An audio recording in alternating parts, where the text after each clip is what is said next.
Bueno, pues entonces, mis hermanos, seguimos con esta porción de Bereshit. Estamos en el capítulo 33-24. Lo vamos a leer y así vamos a empezar este tema.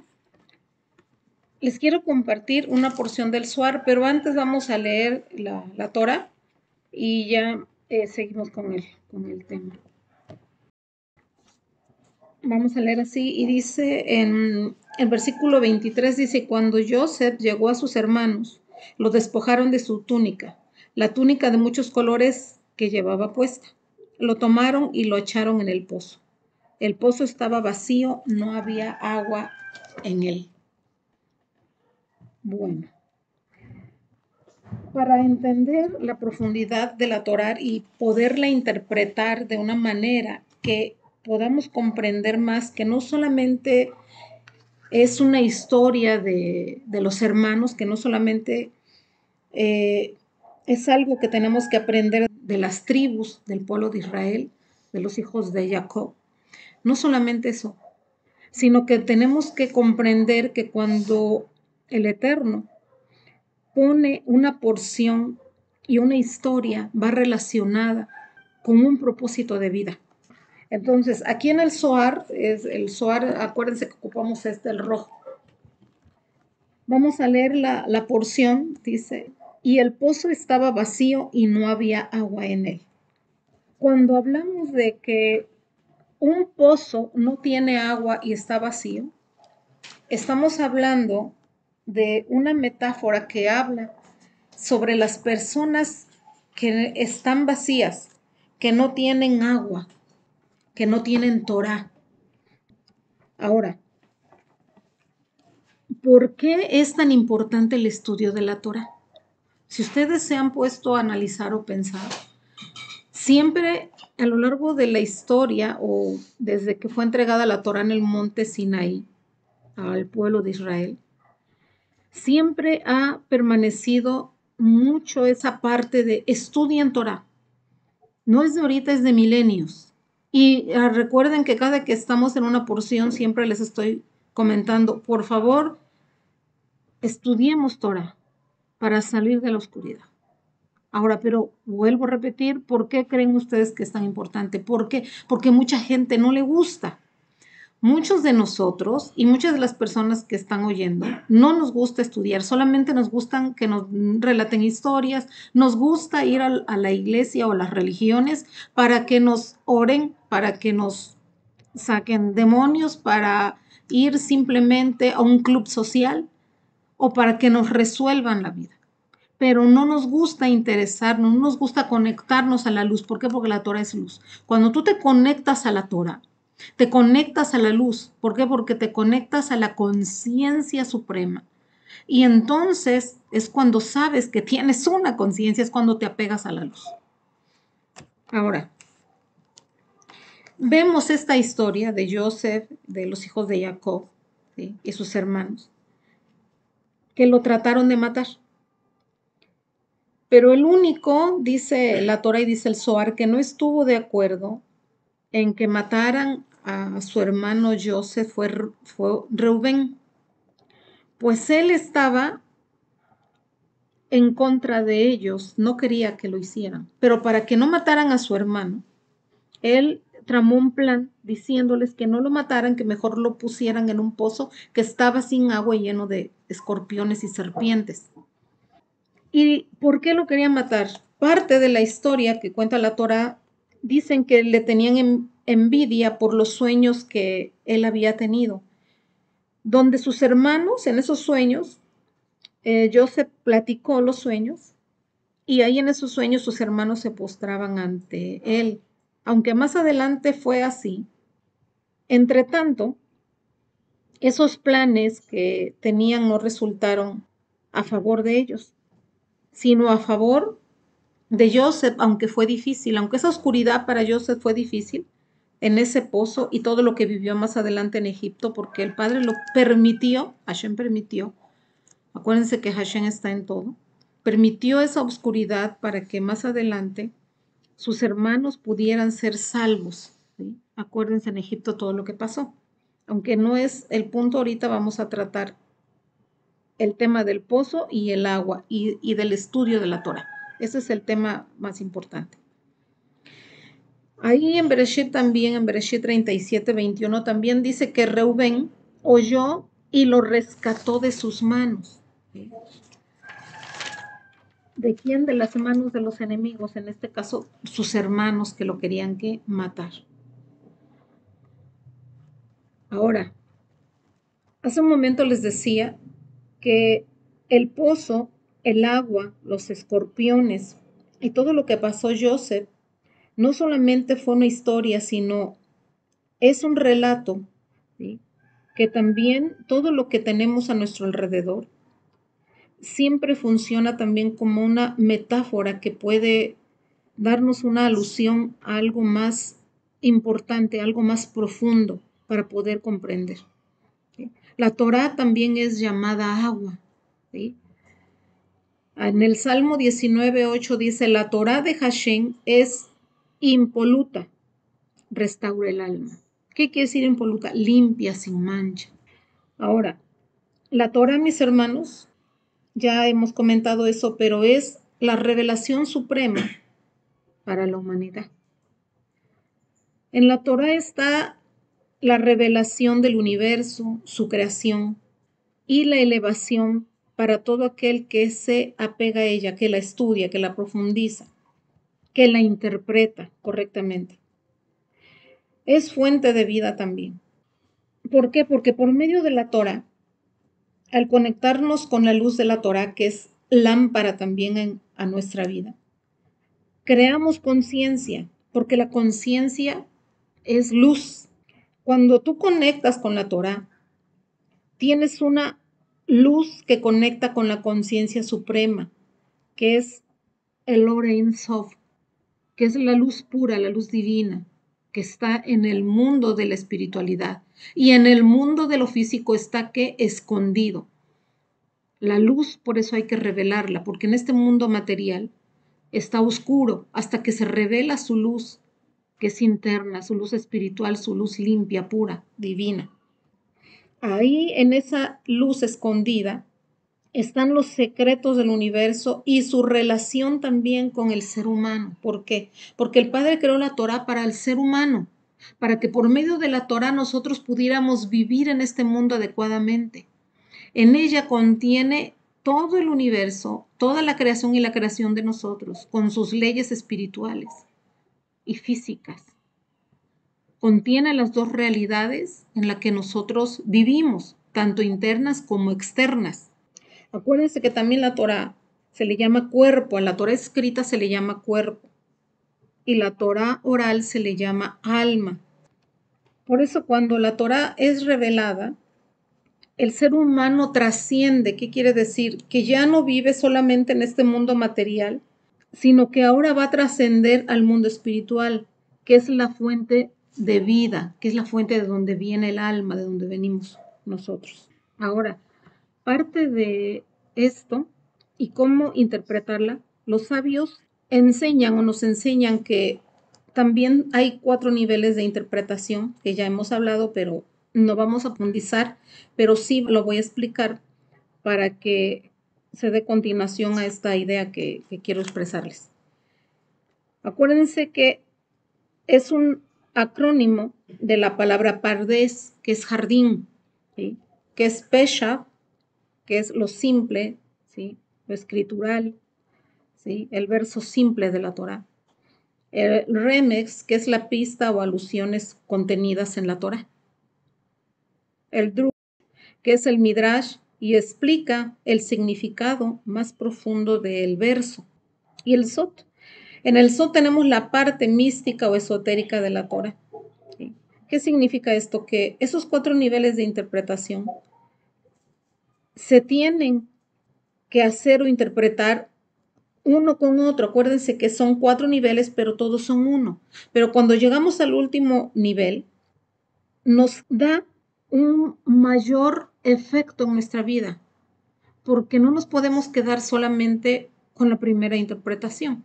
Por eso cuando yo les comento, cuando estudien la Torá, tienen que interpretarla, Tenemos que tomar todas las fuentes de los sabios, los libros, los Midrash, el Talmud, el Zohar, todos los relatos de todas las historias, Maseh Bereshit. Sí, bueno, hay más, mucho más, ¿verdad? Pero bueno. Entonces, ¿por qué? Porque el conocimiento, el Da'at interno que está en el árbol de la vida del ser humano, acuérdense que nosotros somos un árbol de vida, ese conocimiento que tiene también los 32 o revela los 32 senderos de sabiduría, está conectado también con el pueblo de Israel. Cuando en el monte Sinaí el Eterno dio la Torá al pueblo como una alianza, como un pacto entre ellos y Dios. Esa alianza tiene el poder de unir los cielos y la tierra. ¿Qué quiere decir? Que acuérdense, cuando hablamos de cielos y tierra, hablamos de las dos dimensiones que vemos y que no vemos, las dos realidades que hace rato les comenté. Pues en esas dos realidades entre el cielo y la tierra están escondidos los secretos del Padre. Acuérdense que cielo también se le conoce como Abba, como Padre, el que da la semilla espiritual, el primer cerebro. Y la Vina, que también está representada por la tierra, Malhud de este mundo, donde este mundo refleja todo el impacto de todos los mundos, toda la revelación de esos mundos espirituales se reflejan o hacen alusión o se hacen manifiesto material en el mundo de Malhud, en el 10º mundo, que es Malhud, que es el más bajo. Ahora, sabemos también que un verdadero estudiante, un verdadero talmidín, se esfuerza para estudiar y revelar esos secretos con una interpretación correcta para que por medio de eso nosotros podamos ser luz en este mundo oscuro y revelar la luz interna por la cual fuimos creados. Por eso también el Salmo 119, 105 dice que la Torah es lámpara que ilumina tu camino. ¿Por qué? Porque este mundo es oscuro y tú también también nosotros somos como una lámpara, ¿sí? Que venimos también a dar luz a este mundo. Acuérdense que todos los salmos o los Tehilín en el 119 habla de la ley divina, que es una delicia, que está hecha para el hombre. La verdad, los salmos 119 son hermosos. Ahí reflejan parte de leyes divinas que el hombre debe de vivir acá.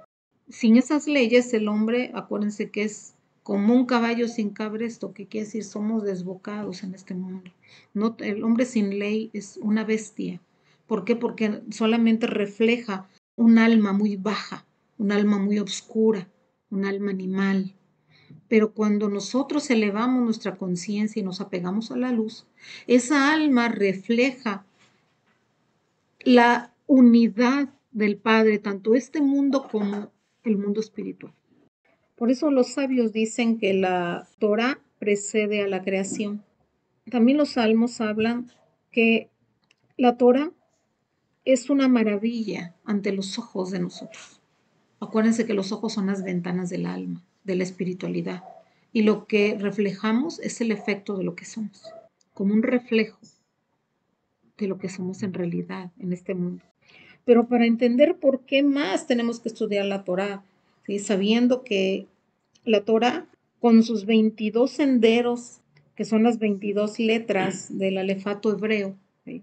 O la lengua sagrada, por medio de ella, por medio de todas esas letras que fueron escritas por medio de ellas, de las letras del alefato hebreo, de los 22 senderos, dicen los sabios que es una parte fundamental que el ser humano tiene que integrar. ¿Qué quiere decir? Como nosotros fuimos hechos por las letras, ¿sí? El universo y nosotros, quiere decir que tenemos integrados en el mundo espiritual y en el ADN, en la sangre, decodificados en esas letras sagradas, el ADN de Dios, ¿sí? Su escritura, su firma. Nosotros estamos unidos con Él por medio de las letras sagradas, de este lenguaje divino que no es de este mundo. ¿Cuál es la diferencia? ¿Qué quiere decir? Que, por ejemplo, los investigadores coinciden que los idiomas comunes no poseen un diseño anticipado. Es por eso que el estudio de ellos, o sea, de los otros idiomas comunes, se limitan solamente a la etimología, que da origen y nada más y forma, o hasta en un tiempo, y se incorporan luego al idioma. Pero, a diferencia del idioma hebreo, es un diseño, obviamente divino, espiritual, que ya viene diseñado. Cada palabra del lenguaje hebreo, del idioma hebreo, juega un papel muy importante y específico y no puede reemplazar por otro. ¿Qué quiere decir? En otros idiomas se puede, en este caso no se puede. Aquí ya viene diseñado con la expresión o la esencia o el pensamiento de Dios, ¿sí? O de Hashem, del Eterno. Por eso aquí cada letra del lenguaje divino contiene un concepto abstracto, único y singular, que no lo hay en otros idiomas. El hebreo en parte se puede parecer al idioma de los químicos, ¿sí? ¿Por qué? Porque ellos ocupan para nombrar, ¿sí?, los compuestos químicos, por ejemplo, ácido hidroclórico, que sus siglas son HCI, y se llama así porque está compuesto de hidrógeno y cloruro.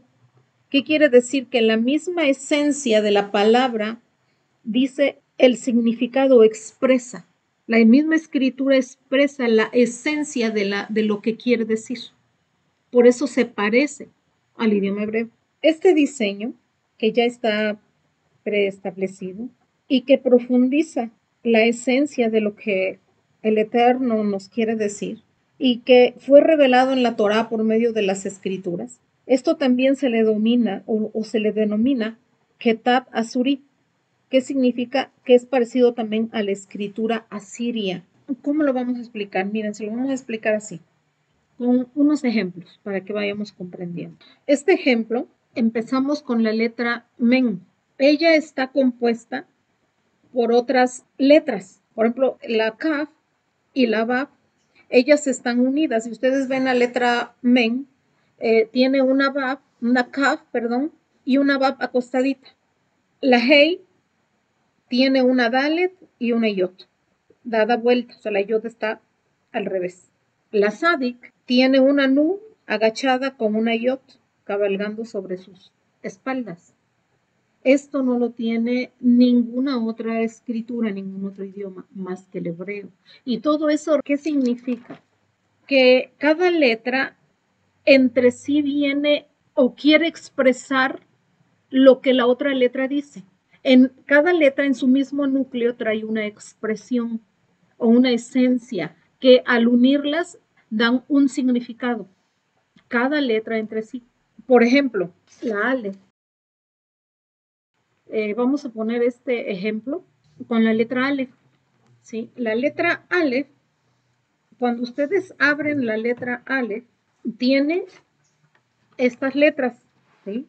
Tiene la Yod, que vale 10, la Bab 6, otra Bab también que vale 6, y la Dalet, acuérdense que esta patita de acá es una Dalet inversa, ¿sí? Cuando ustedes suman todas esas letras, acuérdense que el hebreo también tiene una gematría que tiene un significado con un número. Entonces da 26, ¿sí? Cuando ustedes la abren, ¿sí?, esa letra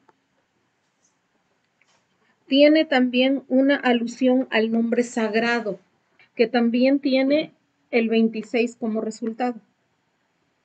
Ahora, ¿pero qué más significa? Significa que el Aleph, dicen los sabios, que ella ya existía antes que la Torá, porque de ahí, del Aleph, siguen las demás letras, las 21 que siguen. De ahí surgieron las demás. Esas letras en el alefato hebreo, todas ellas construyeron la realidad, así como el Aleph, que representa el poder y dominio, ellas construyeron toda la realidad. Parte vamos a ver ahorita porque obviamente es demasiado. Podríamos ver femeninas, masculinas, las letras madres, los signos y bueno, los mundos, pero vamos por partes. Hay partes, por ejemplo, que están en la Torah, por ejemplo, en Génesis 1:4, dice, y vio Hashem, o vio el Eterno, que la luz era buena. ¿Qué significa esto? Que la luz de la Torah nos guía y es buena. ¿Por qué? Porque viene del lado de la misericordia y viene del lado de la mano derecha de Dios del Gesed. Porque el Aleph, cuando empezó el Aleph, empezó también la creación, por eso es la cabeza de la creación. Por eso Tov, cuando decimos Tov, es bueno. Cuando decimos algo bueno, no decimos a nuestro criterio, porque acuérdense que bueno y malo no es dependiendo de la percepción de cada persona. Pero a la luz de las escrituras, lo bueno viene del lado de la luz. Entonces, todo lo que viene del lado de la luz podemos decir que es ¿qué? Bueno. Hasta aquí todo bien. Vamos aquí a leer un poquito. En cada letra, vamos a hablar aquí un poquito más sobre el hebreo y cómo interpretarlo, cómo comprenderlo. En el idioma hebreo, cada palabra, mis hermanos, tiene o se forma a partir de una raíz y por lo general consta de 2 letras, pero esas 2 letras son el núcleo y la raíz. Luego le sigue la tercera letra. Esa tercera letra combina y forman la idea de lo que quiere decir. La cuarta es una adicional e inclina un tanto el significado de las 3, desde las 2, desde la primera, que tan solo la primera ya les interpreté la parte de la Aleph. La segunda, ¿sí?, da seguimiento a la raíz o el núcleo, y la tercera domina esas 3 y con la cuarta da una combinación, pero normalmente siempre son 3 la raíz de las letras hebreas. ¿Cómo vamos a explicar esto? Por ejemplo, boca. En hebreo, boca es pei, con la letra P y la Hei, ¿sí? Así se escribe boca. Pero, si ustedes interpretan boca, pues, ¿qué pueden decir? Con la que hablo. Pero en el hebreo no es así. En el hebreo es el comienzo o la esencia de una formación de algo, de espiritual a física. Miren cómo conecta y qué bonito es esto. La boca expresa la abertura de la cual el contenido interior se revela hacia afuera y permite que revelemos los pensamientos, intenciones, sentimientos, lo externo. ¿Por qué? Porque boca significa superficie.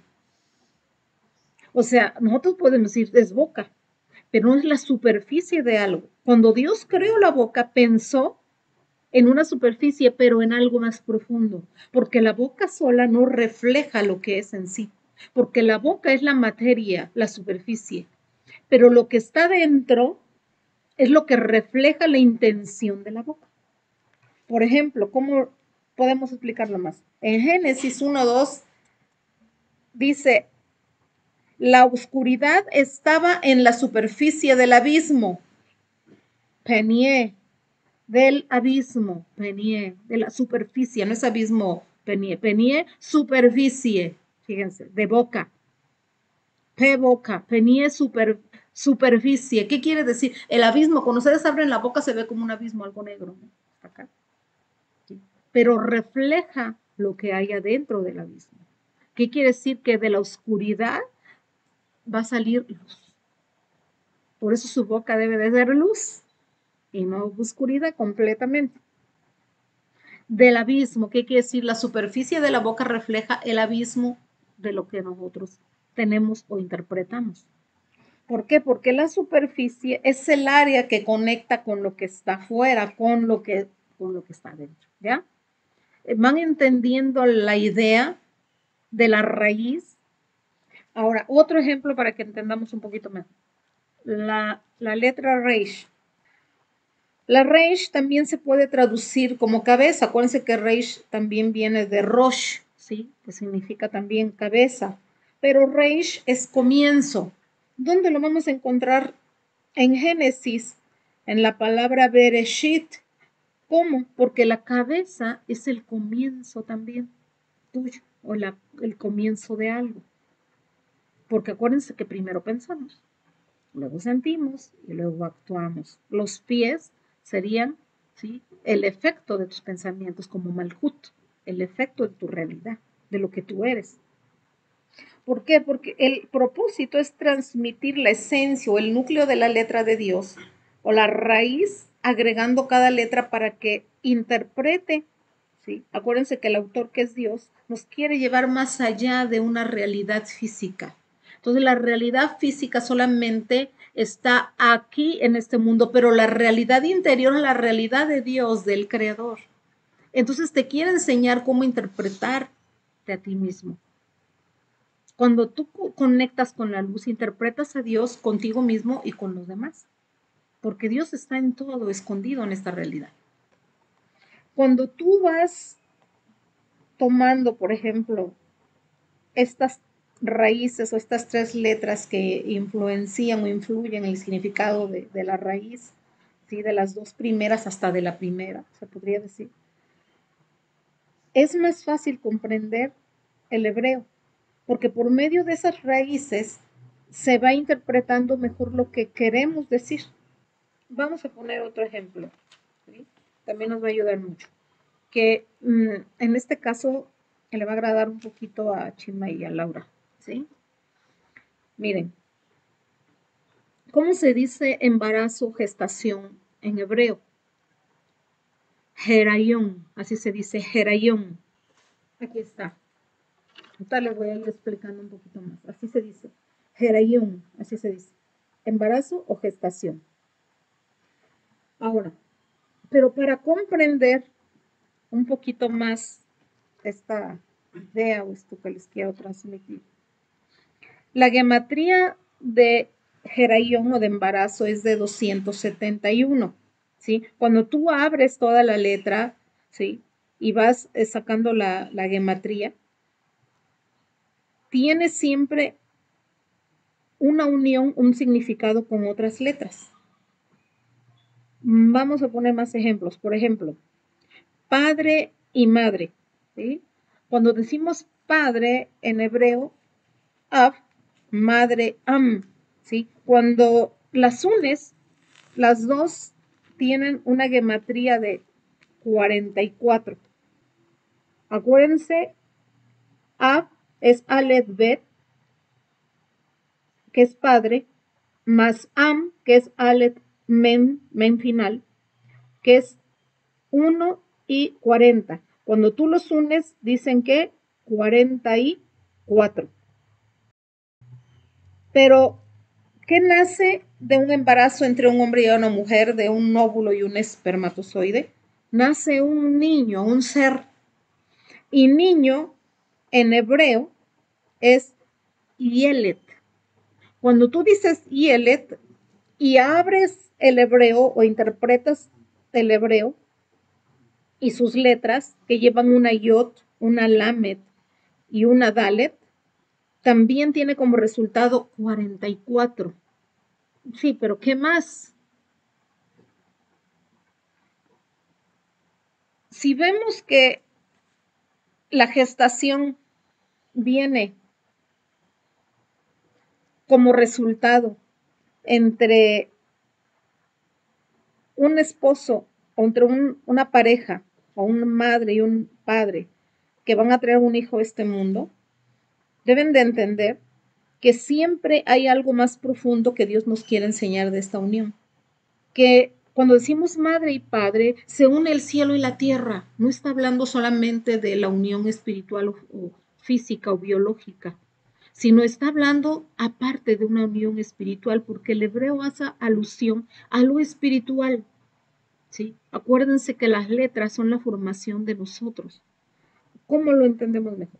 Si decimos que el alefato hebreo tiene 22 letras, los cromosomas de la mujer y el hombre se van a unir. ¿Cómo? Tenemos 23 pares de cromosomas, pero hasta el par 22, ¿sí?, hasta el par 22, tenemos 22 cromosomas femeninas, la mujer, y 22 cromosomas masculinas del hombre. Resultado, 42.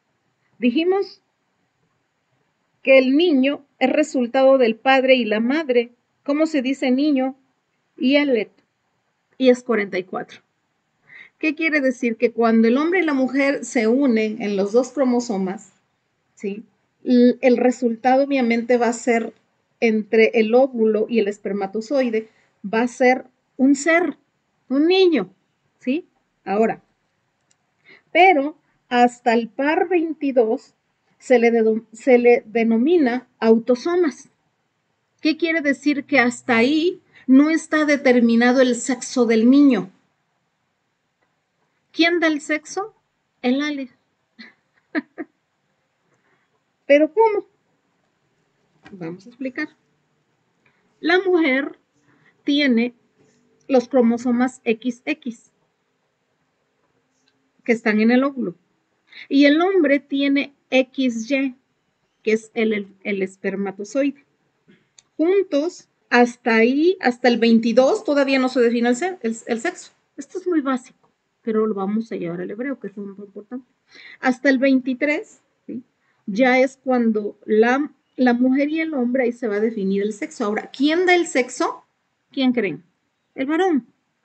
¿Pero por qué? Antes de eso, quiero decir, dijimos 22 de la mujer, 22 del varón, cromosomas masculinos, cromosomas femeninos, XX mujer, XY varón, óvulo, espermatozoide. Resultado, YELET, 44, un niño. Pero determina uno más, que es el par 23, el del hombre y la mujer, que son dos. Entonces serían, ¿qué? 46. ¿Y cuántos cromosomas tenemos? 46. No es casualidad. Ahora.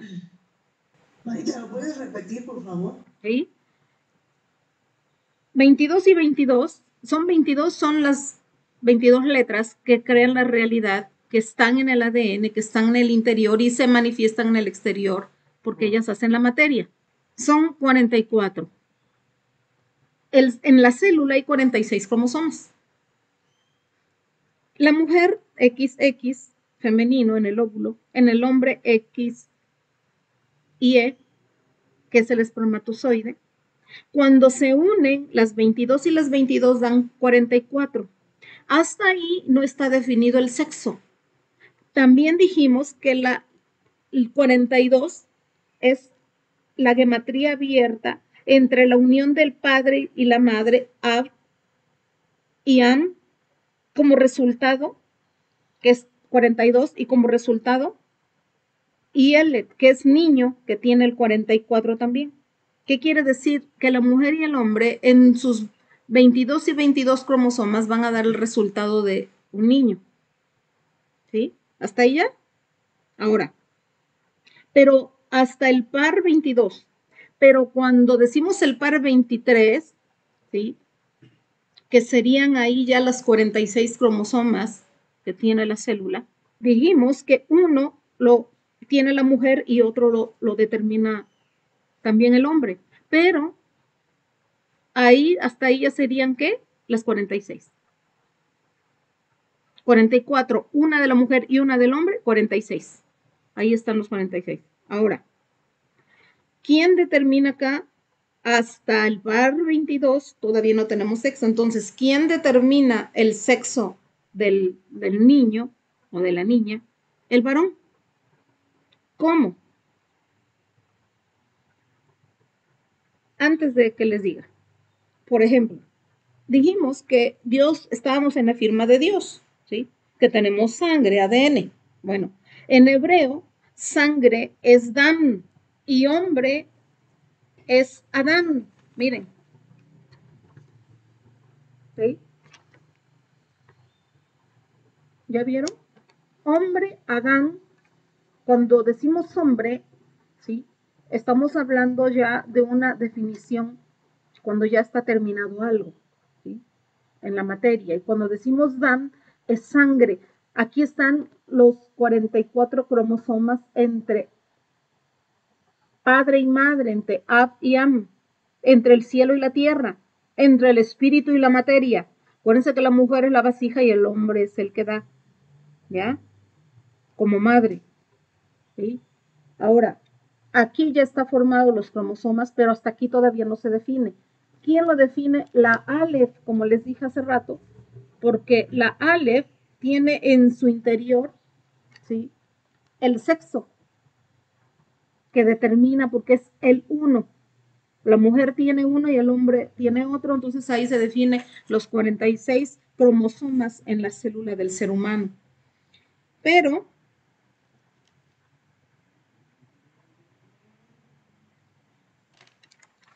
el hombre determina, ¿por qué? Porque el espermatozoide tiene XY, ¿sí? Cuando el hombre da X, quiere decir que es XX niña. Cuando el esperma del hombre da X, entonces es XY, va a ser niño. Entonces, ¿quién es el responsable del sexo? El varón. Por eso los pensamientos entre el cielo y la tierra están reflejados ¿dónde? En nosotros cuando hacen el acto sexual. Por eso dice que debe de estar Dios, porque el Aleph también tiene el nombre sagrado. El nombre de Dios debe de estar, y por eso dice, yo estoy en medio de ustedes, en cualquier relación. Y cuando no estoy, por eso pasan cosas. Ya entendimos. En el ser humano, ¿sí?, está determinado ya la situación. ¿Quién tiene ya, quién va a dar el sexo? Dios ya lo sabe, por eso, ya lo sabe, por eso la Aleph determina, el cromosoma 23 determina el sexo femenino o masculino por medio del hombre, porque el que lo da es Abba, Dios, por medio del hombre, porque es el que da. Y la mujer recibe en su útero y ya lo forma. Dina, mande mi hermana, dígame. No, tengo una pregunta, como por ejemplo, en personas, en parejas, que salen puros hombres, y si la mujer dice, no, es que tiene una niña, y como mi trabajo me ha tocado que dice, no, pues ya llevamos 5 hasta aquí, porque ya son muchos y no me sale la niña, o al revés, que son puras mujeres y no sale el niño, o sea que es como, yo me acuerdo que usted en una clase de hace años, que nos decía de que, y no me acuerdo esa parte, pero usted nos explicó que nos habló un poco de esto, pero nos explicó sobre, y esa es la parte que no me acuerdo que le quiero contar, que nos explicó que cuando solo eran puras mujeres era por algo, pero no me acuerdo qué es, y si son puros hombres es por algo así nos explicó, porque usted ya nos había hablado un poquito de esto, no así como ahorita, pero ya nos había hablado de esto, y eso es lo que le quería preguntar, porque en ese tiempo usted nos dijo, porque es que muchas veces en el hombre nomás salen puros hombres o puras mujeres, o sea que no hay mixto. Porque ahí, por eso es, como les vuelvo a repetir, los mundos que tú tienes, dependiendo de cómo estés tú integrado a la luz de Hashem, es cómo vas a determinar niño o niña, dependiendo de la fuerza de los pensamientos. Porque si tú estás conectado a la luz del Señor y va a haber un equilibrio, obviamente, créame que el resultado siempre va a ser un niño. ¿Por qué? Porque la fuerza masculina va a predominar. Pero cuando tú estás conectado más a la materialidad, a la parte femenina, en recibir solo para ti mismo, lo que va a resultar va a ser una niña. ¿Por qué? Porque el hombre tiene que satisfacer a la mujer porque él es el que da. Y la mujer tiene que tener una satisfacción antes para que entonces predomine el dar correctamente. Y la mujer reciba con ese amor como la fuerza entre los cielos y la tierra. ¿Por qué el Aleph lo determina? ¿Por qué? Porque el Aleph tiene el secreto de las aguas superiores y las aguas inferiores, de las aguas masculinas y las aguas femeninas, la sabiduría de Dios y la sabiduría de la tierra. Cuando se unen, forman maravillas. ¿Ya me entienden? Por eso el sexo no es nada más sexo, sino es una expresión de Dios a través del ser humano. Y cuando tú entiendes la esencia, la expresión de Dios, y sabes complacer a Imá, que es muy difícil, porque Imá recoge, absorbe, pero cuando tú eres sabio, entonces Imar sabe recibir y entonces se forma. Por eso normalmente, por el egoísmo del hombre, a veces quiere recibir para sí mismo, entonces ¿qué hace? No da como debe de ser. No, hay a veces, y no es que sea malo bueno, ¿no? Simplemente, claro, porque la santidad está pegada, estás apegado al Aleph, aquí a la conciencia superior, porque el Aleph es la conciencia superior. Con la Binah, por eso es Abba, formas el padre y la madre, ¿sí? Con el Aleph, ¿sí? Que es los mojín de arriba, con la Bet, ¿sí? Que es todo, todo el mundo ya fragmentado, ¿sí? Pero que también incluye los mundos espirituales y como resultado ya en el Malhut es lo que tú eres. Por eso tú le vas a imbuir a tu criatura todo tu ser. Por eso es importante que los dos se unan en unidad, madre y padre deben estar unidos, para que cuando Dios decida entre ustedes haya una unión entre las aguas superiores. ¿Qué quiere decir? Unes al padre y la madre, por eso es Am 44, resultado y el niño, los cromosomas. ¿Ya me entienden? Es una unidad perfecta de Dios y la danza de Dios entre nosotros, mis hermanos. ¿Sí? Por eso también se le conoce al agua como firmamento, a la tierra como malhut. Por eso el hombre determina qué trae acá a la tierra, qué procrea, qué hace. ¿Sí? Por eso vamos a determinar, el hombre determina si es hombre o es mujer. ¿Sí? Ahora, hay más, pero nos vamos a quedar con eso. Vamos a terminar un poquito con el Zohar. Y esta explicación, hasta ahí quedaron bien, sí entendimos, está muy claro. Vamos a terminar entonces este concepto. ¿Por qué es importante eso el estudio de la Torah? Porque por medio de la Torah puedes juntar tu cuerpo con el alma, puedes unirlo, puedes entender de dónde vienes y a dónde vas, puedes integrar los mundos de Dios en tus mundos que son los mismos y puedes hacer unidad con el universo, contigo mismo. Puedes tener la sabiduría y la inteligencia por cual fuiste creado. Por eso en esta parasha Vayetze dice así, ahora vamos, qué recompensa y qué no hay. Esto es lo más básico, pero para comprender esta porción teníamos que ir para allá. Si no, bueno, ¿para qué te esfuerzas a estudiar la Torah? No, es que te vas a ir al infierno. Bueno, de hecho sí lo marca, pero no te vas a quedar con eso. Si yo de momento los leo, es que la porción dice esto. No nos vamos a quedar solamente con el versículo, no vamos a quedar con Pesach, sino tenemos, a nosotros nos fuimos al Sot de Pesach, nos fuimos al Sot. Ahora miren, dice así,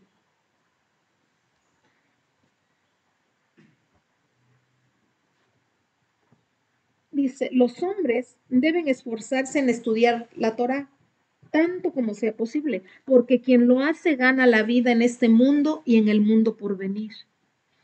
Y merece ambos mundos. ¿Cuáles mundos? El que va a venir, obviamente, que se va a manifestar, y el mundo espiritual, que es la esencia de donde venimos y a donde vamos. ¿Sí? Ya sabemos, los 5 mundos, los Olamot. ¿Sí?